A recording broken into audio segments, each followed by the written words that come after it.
திருஞான சம்பந்த பெருமானுடைய வழிமொழி திருப்பதிகம்.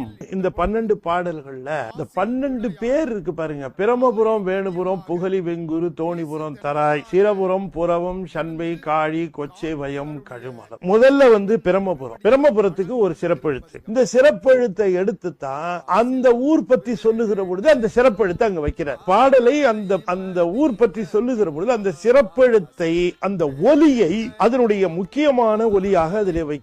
அப்படி அந்த ஒலி எங்கே இருக்கிறதுன்னு ஒரு சூஷபத்தை கொடுக்கிறார். இந்த 12 பேர்லயும் பாத்தீங்கன்னா எல்லா ஊர்களையும் 2வது எழுத்து இருக்க, அதுதான் சிறப்பு ஒலி. இப்ப படம் பாத்தீங்கன்னா பிரம்மபுரத்துக்கு ராணா தானே, அதனால ராணா எடுத்திருப்பார். அந்த ஒலி எடுத்துக்குவார். சூரர், உலகு, நரகள், பயில், தாரணி, தல, முரணி, அவரண, மதில், மூ, அதுல ராணா. 2வது பாருங்க பேணுபுரம், சிறப்பு எழுத்து, சிறப்பு ஒலி நு.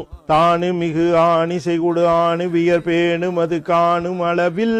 3வது பாட்டு பாருங்களேன் புகழி, அதை காவெடுத்திருப்பார். பகலோழி செய் நகமணிகை முகை மலரை நிகழ் சரண அகவு முனிவர்க்கு.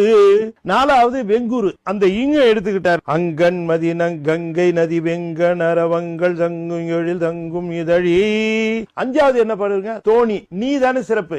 ஆணி இயல்பு காண வனவான இயல்பே நீ எதிர்ப்பான மழை சேர், எல்லாம் நீ நீ நீ. 6வது பாட்டு தராயில ராதா 2வது எழுத்து. நிராமய பராபர புராதன பராபு சிவராக அருள் என்று. 7வது பாட்டு சிரபுரம், எது 2வது அரணையுரு முரணர் பல மரணம் வரையரண மதிலார மலிபடைக்கரம், அதெல்லாம் ராவா வரும். 8வது பாட்டு புறவம், 2வது எழுத்து என்ன ர. அறமழிவு பெற உலகு தெருபுய் அவன் விரல் அழிய நிறுவி விரல்மா.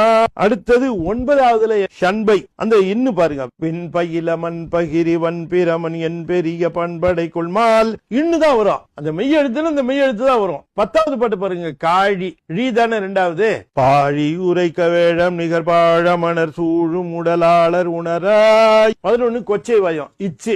நச்சரவு கச்சன அசச்சு மதி உச்சியின் மேலச்சு ஒரு கையால் இச்சு. 12வது பாட்டு என்ன ரூதன. ஒழுகல் அரிது அழிகலியில் ஒழி உலகு பழி பெருகு வழியை நினைக்க.